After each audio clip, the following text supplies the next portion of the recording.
Hello lovelies and welcome back to my channel. Today I'm going to film a incredibly late April Happies.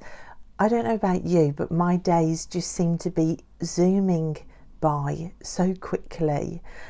Yeah, slow living is supposed to be the motto, but the days seem to be zooming. So I'm going to take a breath in homage to slow living freedom, and even late I'm going to share some of the most impactful bits of April. So this is my April Happies video. Now, April seemed like quite an impacting month for me. It kind of felt a little bit like a portal of a month, a portal opening into the freedom bit of slow living freedom. A number of reasons for that, mainly the caravan season opening. It actually opens in March, but because the weather can turn in March and we can still get snow, I tend now not to go up so much in March.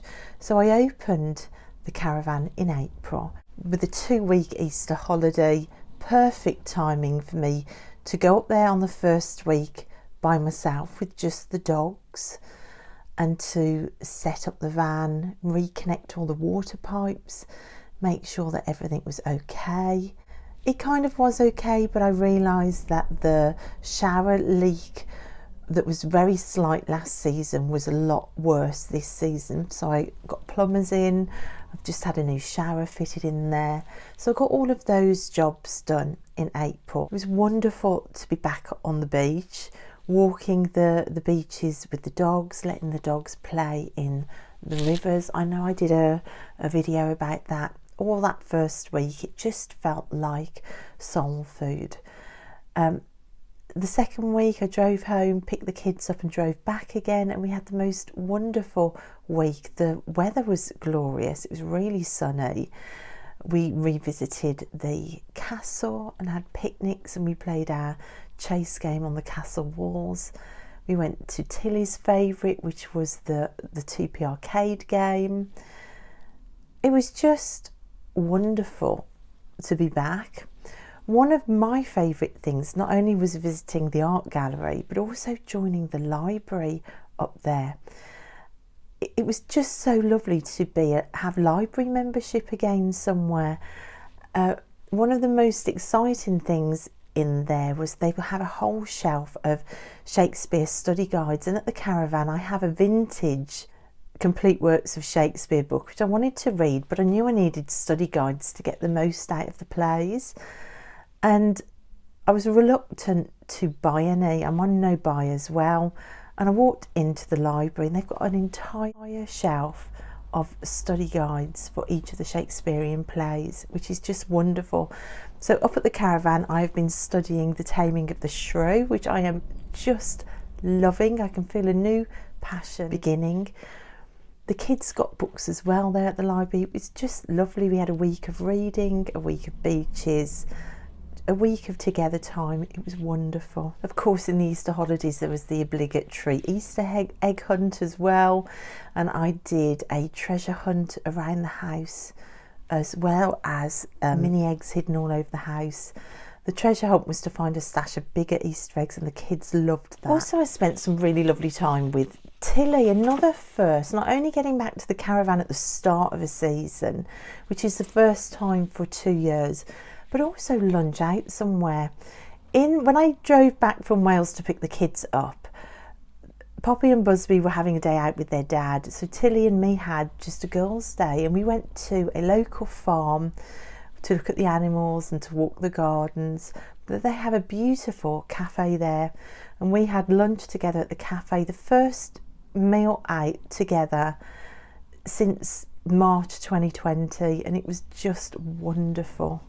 Also at Easter, Tilly came home from school with this beauty for me. Look at that, isn't that just gorgeous?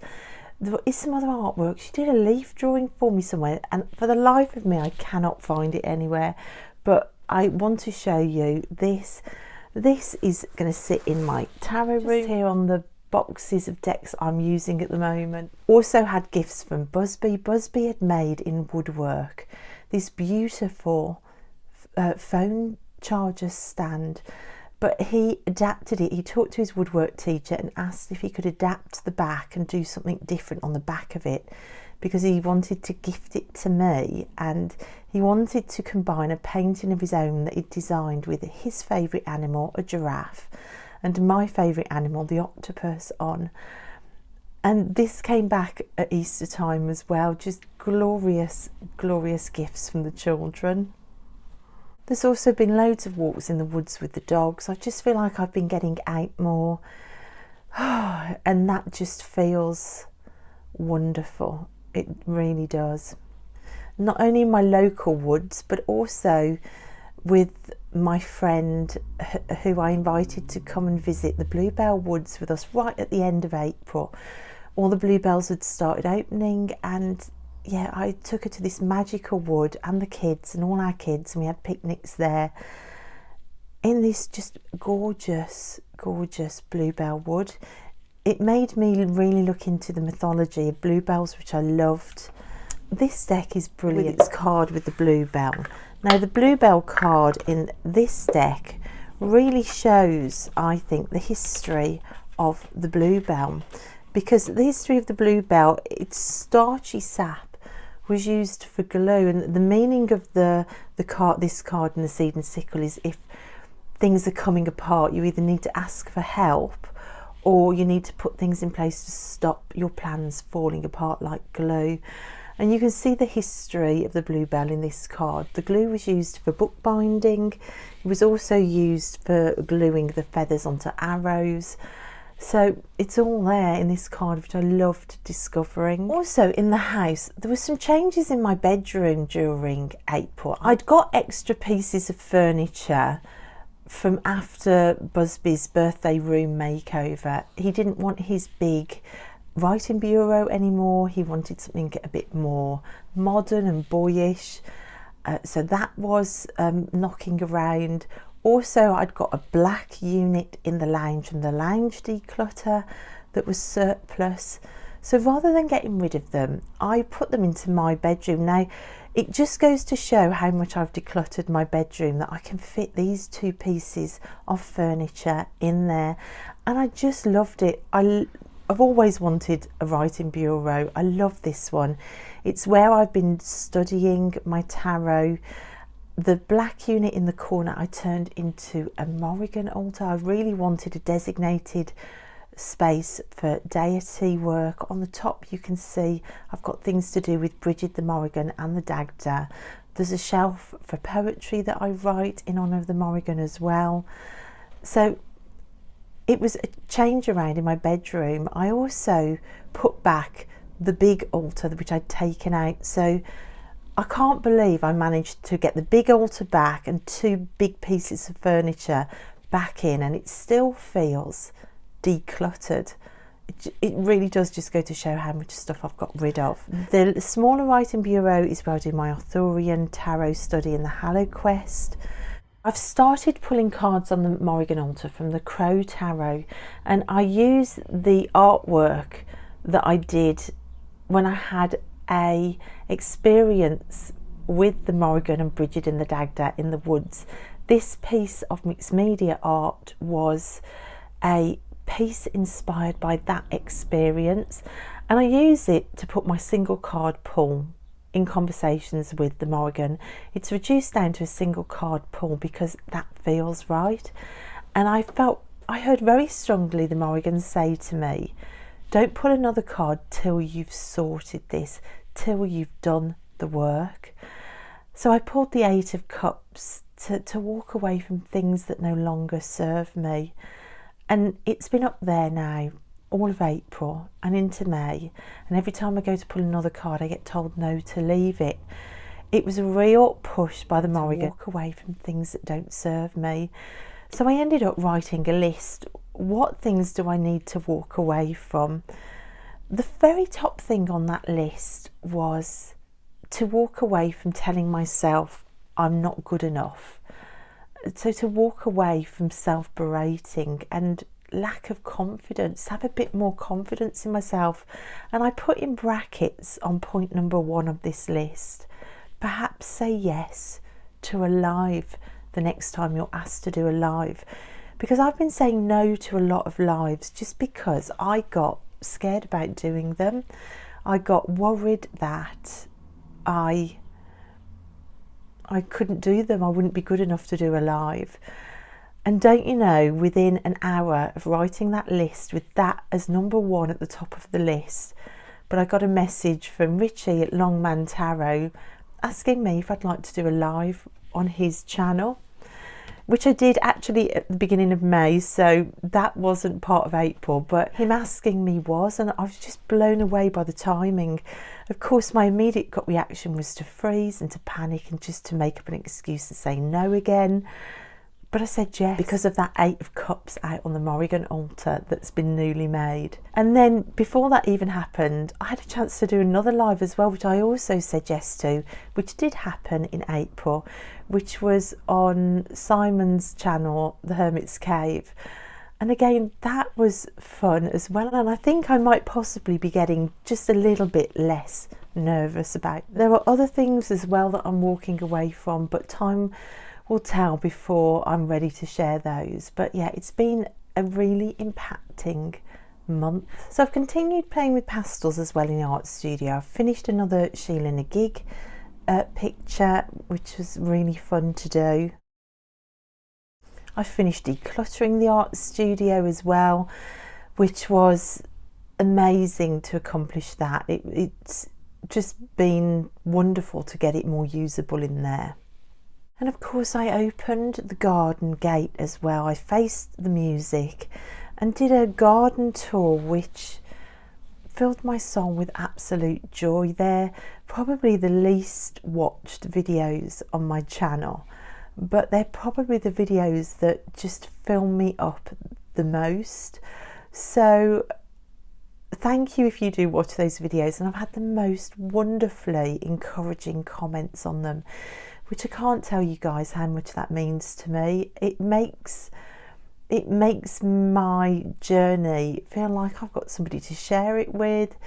It's also just so encouraging to keep going when it gets overwhelming. Nothing in my life, I think, shows me how to heal more than working and building and growing a garden and walking hand in hand with nature. I love it out there. It's the most witchy aspect of my practice is gardening. The moment when seeds come through and first germinate every season is extraordinary. It's just been wonderful. We planted sunflower seeds up and they've come through. Busby had a friend over and we spent the evening planting up loads of different sunflowers. She went home with a whole tray of sunflowers. It was just wonderful. Okay, I'm going to talk about food and drink, which is unusual for me, but also something I'm really proud of is giving up coffee. Now, this is like month 3 where I haven't had any caffeine at all. In this cup, it's just boiling water. I think for me with coffee, it was the hotness of the drink, because I drink black coffee. I used to drink black coffee, and my brain kind of feels tricked by drinking just hot water. So I decided to just start addressing my health and health issues. Again, we're going back to the 8 of Cups card. Walk away from things that are no good for you. And my over-reliance and overuse of coffee was incredibly bad for me. I was drinking coffee like a chain smoker smokes, just one cup after another, after another, after another, just like 20 mugs plus of coffee a day, all through the day, sometimes taking black strong coffee up to bed with me, just constantly drinking black coffee. And I just decided that it was probably masking how tired I am. And at 53, I feel like I want to be more in contact with my body to look after it better. If I'm really tired, I need to feel that tiredness and address it in a healthy way, try and restructure my day, put in breaks, not take on so much, sleep where I can as a special needs mom. but I need to feel that tiredness to be able to address it. And that was the main reason I decided to walk away from coffee. And to be honest, I didn't think I'd be able to do it. I've attempted to do this about 4 times before, and the horrendous migraines that it caused meant that I just couldn't do it, and I always went back to drinking coffee. This time I armed myself with the Morrigan, and I didn't get a single side effect, not a single headache, nothing at all. I haven't missed it. I just cut it out cold turkey, and I haven't had an ounce of coffee since, or any caffeine. I do feel as well that it's changed my taste buds. I've been drinking fruit teas and wild apple and cinnamon tea, which is my favourite, all of which I've thought were disgusting in the past, and I've loved them. I've really loved drinking caffeine-free, healthy teas in the last 2 months, so that's been fantastic. Okay, books now. I've only got 15 books as my target for this year, and even that's flexible. And I did talk last Happy's video about not overwhelming myself with so many books open and being read all at the same time, and I said I was going to address it, and I epically failed at that because I joined a library and I got super excited, and they gave me a Hessian library bag which I just had to fill with 10 books from the library.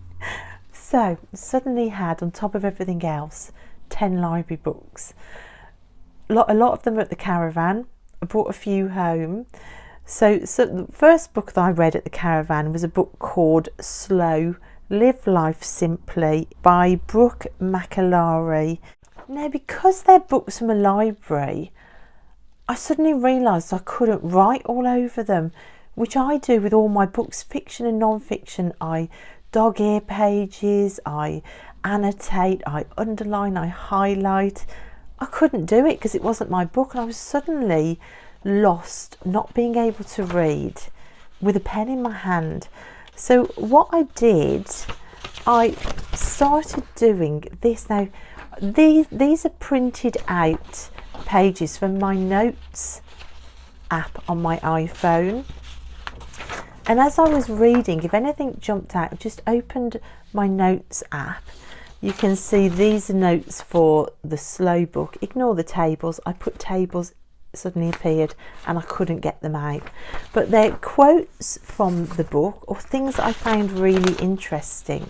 So from one whole book there's 2.5 pages, and I've started doing it with another book as well, and it's just a way to help me try and retain the knowledge that's impacting me from books, because I read a book and then forget it, and I sometimes wonder, what's the point of reading if I'm just forgetting everything? And hopefully doing this will help me remember some of the key takeaways.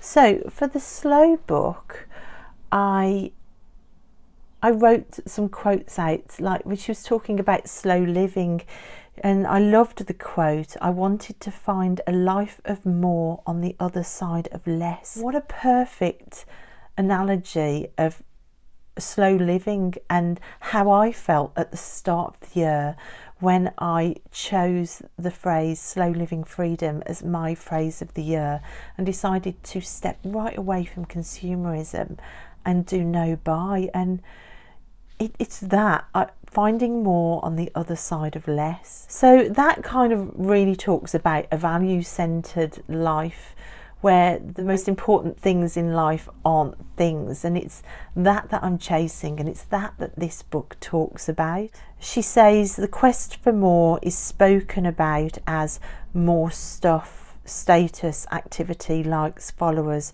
friends and money, but the quest for a happy life, I think, has got nothing to do with those things, really.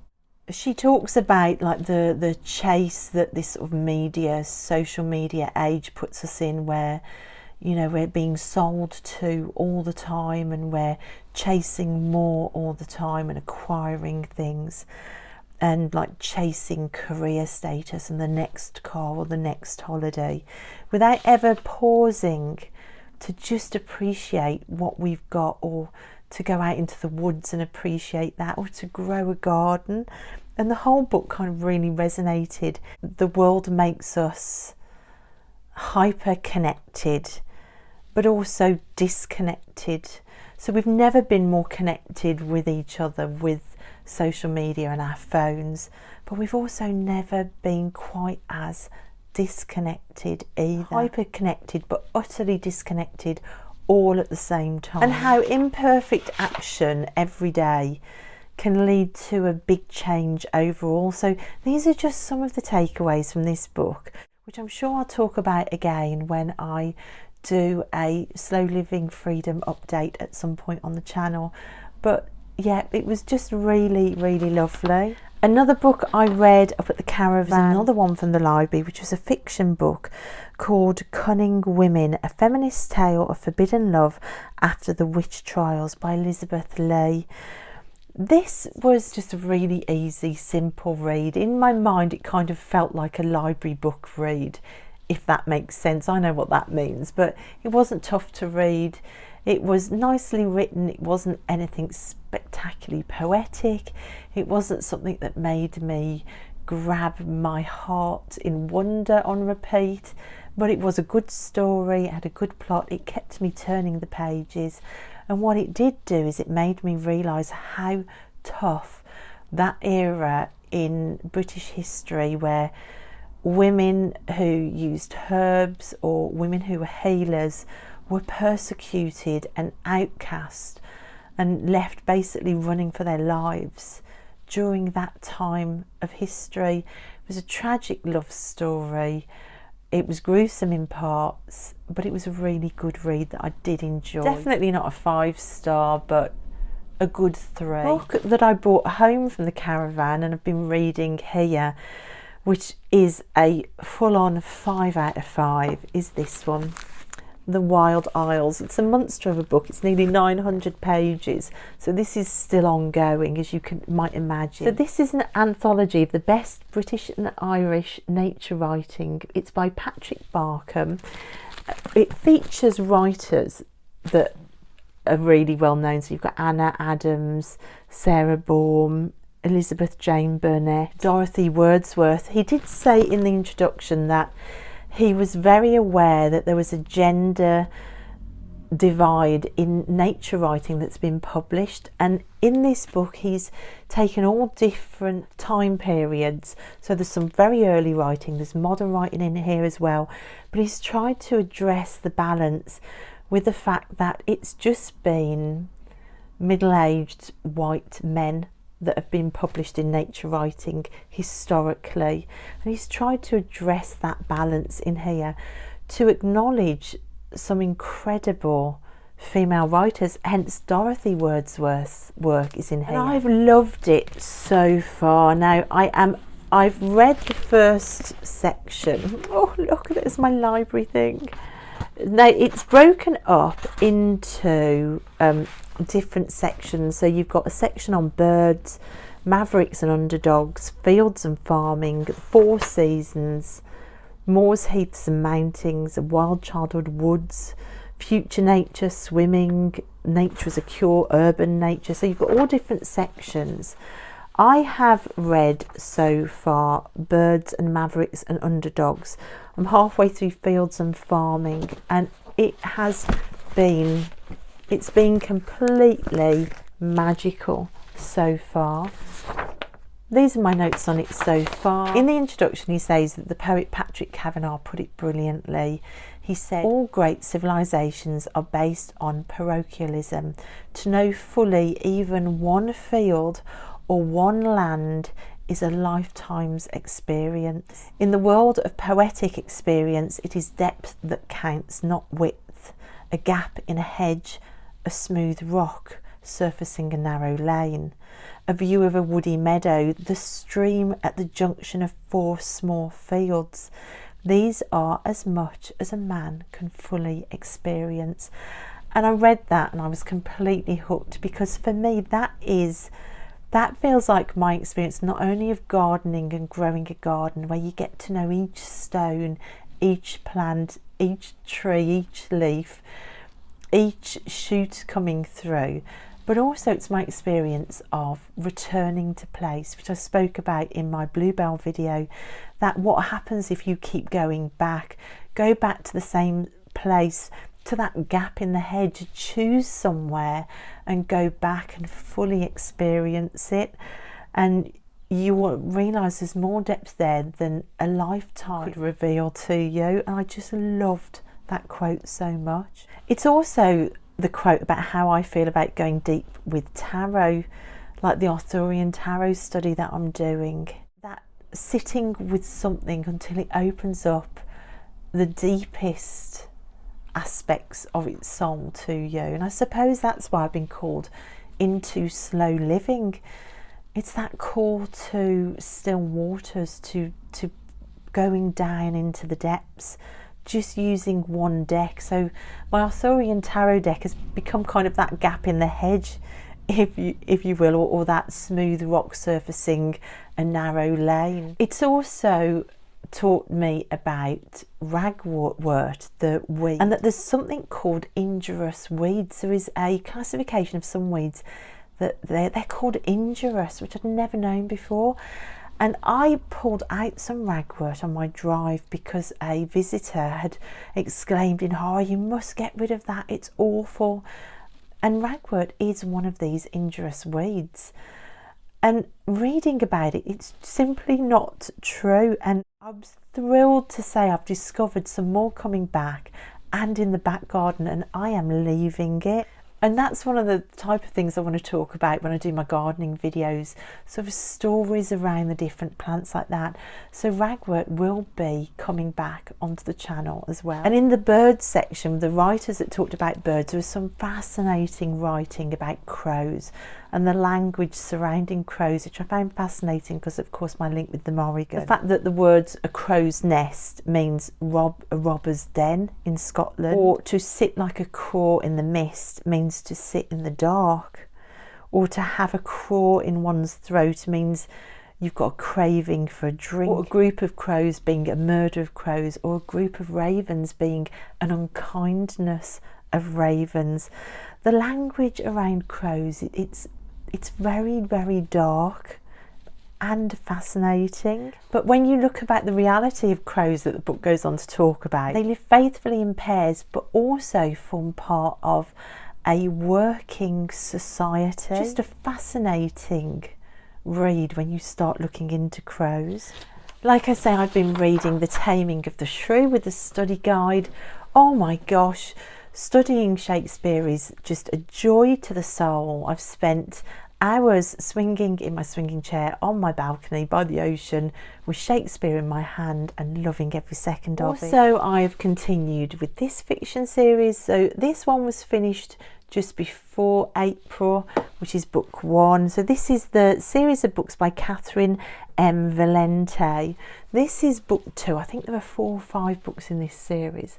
This is book 2, The Girl Who Fell Beneath Fairyland and Led the Revels There. In this book, September, who's a 12-year-old girl, finds herself in Fairyland, and she saves Fairyland from the evil Marquess. In this book, she returns a year later to find Fairyland is not how she would have expected it to be, and she falls beneath Fairyland where all the shadows from Fairyland above have escaped. Again, it was brilliant. This is definitely the kids' version of The Night Circus, and I think I'm going to write some notes on this because there were some really amazing magical takeaways in this that I think can really link to shadow work. It's a book all about shadows, and I was having lots of aha moments. I've got some dog-eared pages, don't tell Poppy, because I want to write some notes on this, and these are books. But I love this series. I'm just about to start book 3. It was wonderful. Another book from the library which I've been dipping in and out of is Dylan Thomas. I am continuing my pushing myself out of my comfort zone with reading and pushing myself into poetry more. I still find poetry hard to read. I've tried relaxing and just going with the beauty of the words, which I can do, but then my other part of my brain still wants to know, yeah, but what does it mean? So I battle myself when I read poetry, but I am enjoying some of these. Sits in the car with me, and I sometimes read a poem waiting for the kids to come out of school. It is, I think I'm enjoying Dylan Thomas, I have to say. And tarot books, I've spent a long time with the Witch's Wisdom guidebook, because of course I've been doing my court card study, and that has led me to reading this book, which I'm loving. I'm still working with it. I kind of have read it all through once, but now I'm working with it. And the 78 Degrees of Wisdom book. So these two are kind of working together with guidebooks for my tarot court study, which is a study of the court cards linked to the Witch's Wisdom Tarot. In April I put up the pages. I was hoping to also get the Knights video done, if not for the end of April, for the very start of May, but time has just got away from me. So I'm going to attempt to get the Knights video up soon. I'm still writing all my notes out for it. Of course, the Witch's Wisdom, it featured heavily because of that study, but also in readings. So let's go through the tarot decks that I used in April. So the Witch's Wisdom, I am falling more and more in love with this deck the more I use it. It's just so lovely, and I know it fries some people's brains with the majors being in a backwards order, and I can understand how that would be the case if you use numbers more for your readings and the numbers of the majors. It would completely throw you. But because I've never really read tarot with the numbers at the forefront of my mind, it doesn't affect me as much. But this deck I love, and it's been fantastic trying to really clarify how I feel about the court cards in the deck, but also learning more about the deck as I go. I put these two decks together. Now the backs, you can see you've got the yellow flower there, and you've got the yellow flower here.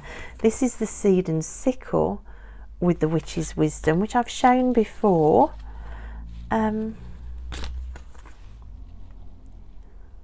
And I found it to be just a beautiful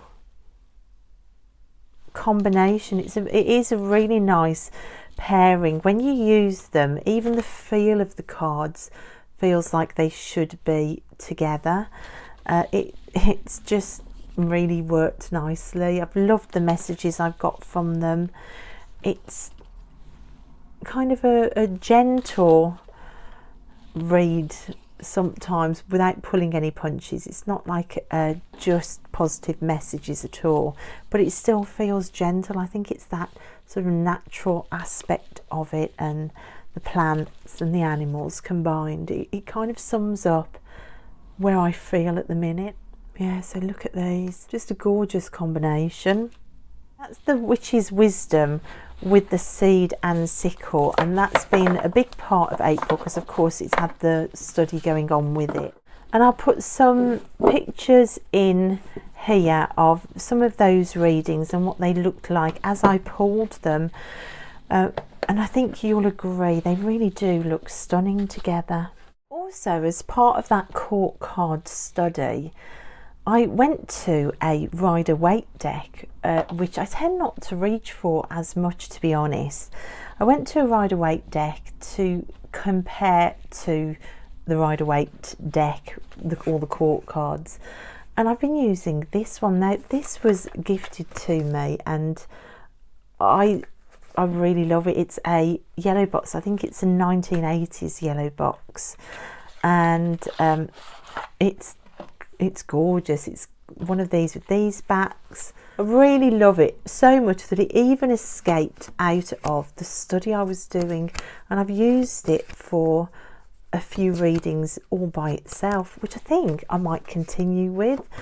And I think I need to do a month of just reading with the classics just to say I've done it and I know how it feels, because it's something I haven't really ever done, and this deck makes me want to do it. So that's been really interesting, to find a Rider-Waite deck that I actually want to bring into the general use rather than just study or mediumship spreads, to actually use it for my general readings. While I was up at the caravan, I also worked with these two decks, the Gentle Tarot, which I'm loving, and the Primrose and Prose Oracle deck. So the Gentle Tarot, everything about this feels gentle. It feels soft, the gilding is soft, it literally feels like a hug the second you bring it out of the box. The Primrose and Prose is the rainbow version I got, and yeah, it's just really, really pretty. So I trialed these two together, and I wasn't sure at first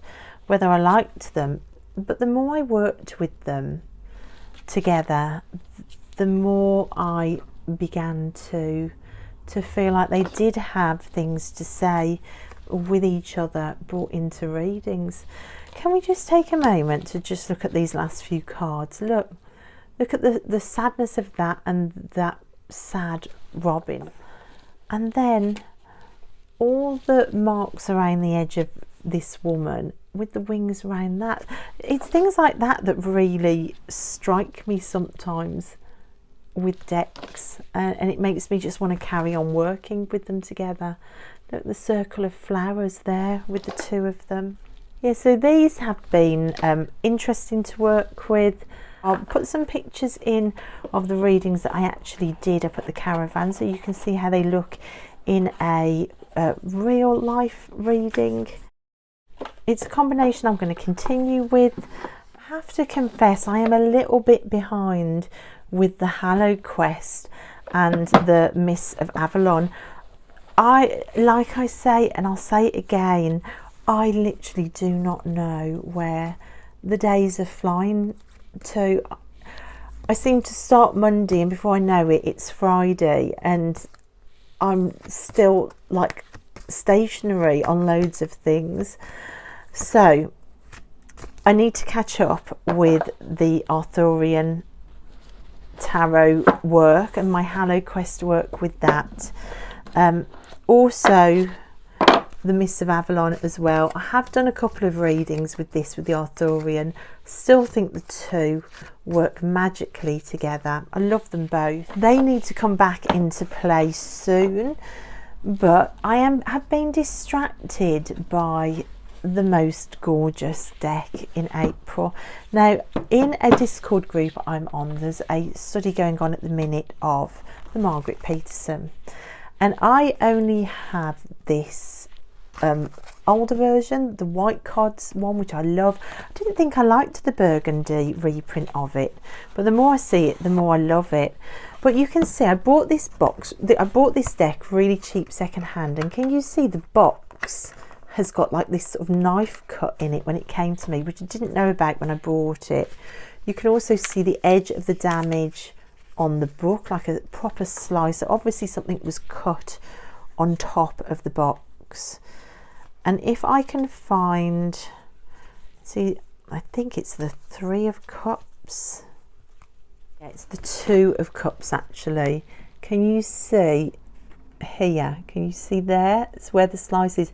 It's still intact, just about, but it does have a slice threatening to go.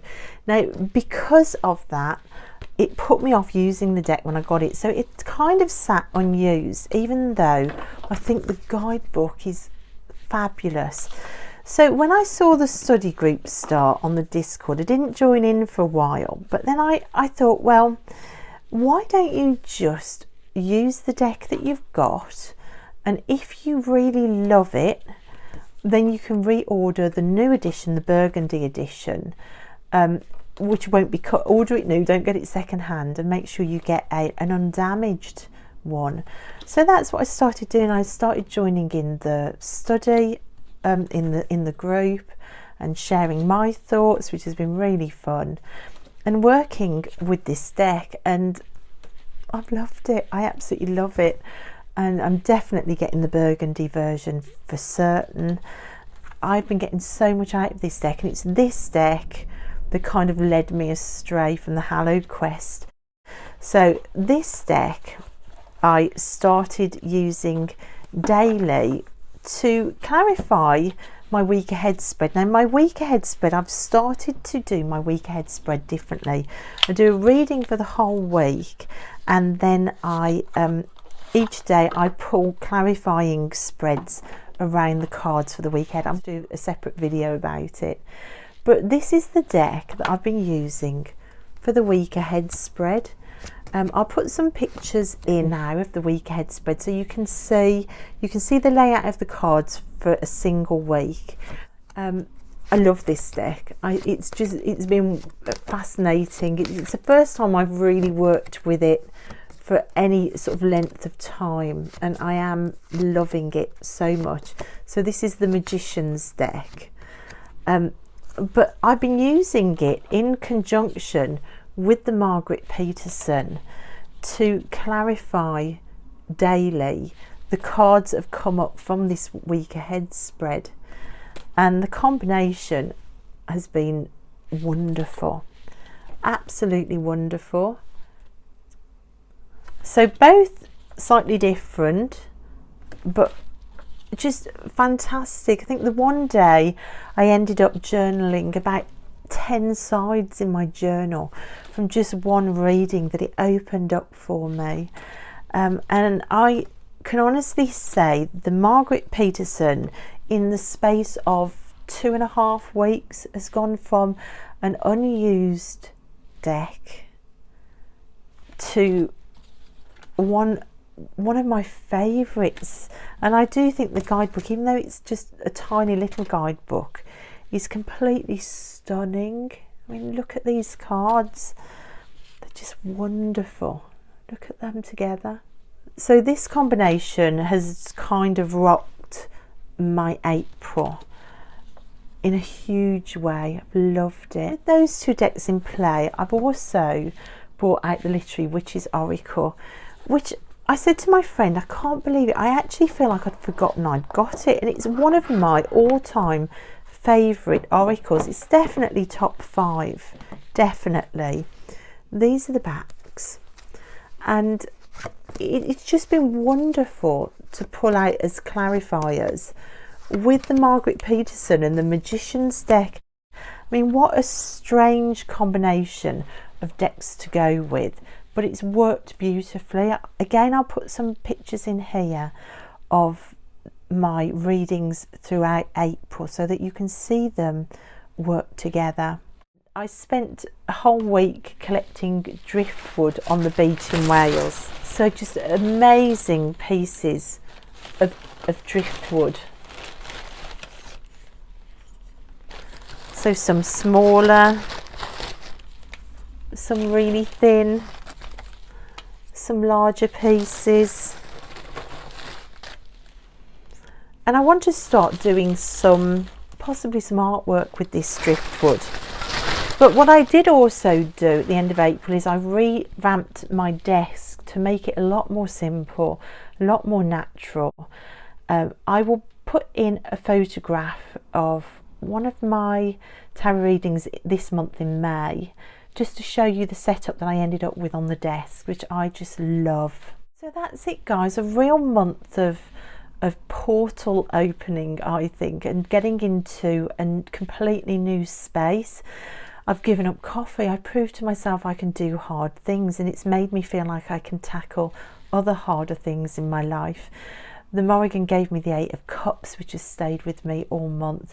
Walk away from things that no longer serve you, which spoke to me of confidence, or telling myself I have none, of procrastination. It's led me to open the garden gate and to embrace the garden again, which has been huge for me. It was mentally dragging me down not having the garden gate open, and again, a big thank you for all of you that have left lovely comments on the gardening videos. It just means the world. It's been a month of getting back to Wales and the beaches and reading and books. So it's just been wonderful. Moving forward, there's two major studies really. There's this book, which I also picked up again really in April. So this is the Carrera, the Apprentice Book 1, which is the magic system study course that goes with the Magician's deck. You can either buy the apprentice level in a great big thick book, or you can buy each section in smaller books like this one. I think there are about 7 of these that make up book 1, The Apprentice. I decided just to go with this little book for now, just to see if I like it. I love it. I might get the big book, or I might stick to these little books so as not to be overwhelmed. An alternative is you can just download the individual sections free online as well, so that's all there. And linked to this course, and as I said, I've been altar making. I've made some directional altars upstairs in my bedroom as well. This you're looking at here is the east altar. I actually found out where north, south, east and west is in my house. So an east altar corresponding to air, swords, words, spring, intellect, training and mind. Hello octopus. And here on my newly put back larger altar, you will see inside one of these little cabinet pieces here, my south altar for fire or summer. So there's the summer sun, there's what it's for wands, success, rulership, the kings or the gods. And I've got sort of coloured dolls that kind of match that sort of fiery energy as well, and like going after success. So the thing that Harry Potter has to catch in the game, that's in there as well, and the idea of like a summer coloured Pegasus flying through the sky. I've tried to put dolls and stones and artifacts and just curiosities that kind of match the feel. Look, there's David Bowie, my troll, for creativity to do with the wands in there. So that's my south altar. You can see I've got my swans up on the top of the altar as well. That's for the moon phases, so I know where the moon is and I move my Bridget swan along depending on where we are in the moon phase. Past my jewellery and my gorgeous dolls there, and we come over to the west corner of the room, which is water. So this is water, autumn, the cups, emotions, relationships, psychic ability. I've got a little bottle full of seashells there as well for water. This crystal is full of water as well. If you shake it, you can hear the water inside, and I've completely forgotten what it's called. This is the north corner, so this is for earth, for pentacles, for winter, for the north, for ancestors, elders, queens, goddesses, female. So I've kind of thought about being a mom and cooking and looking after people in the everyday. So I've got sort of earth coloured stones.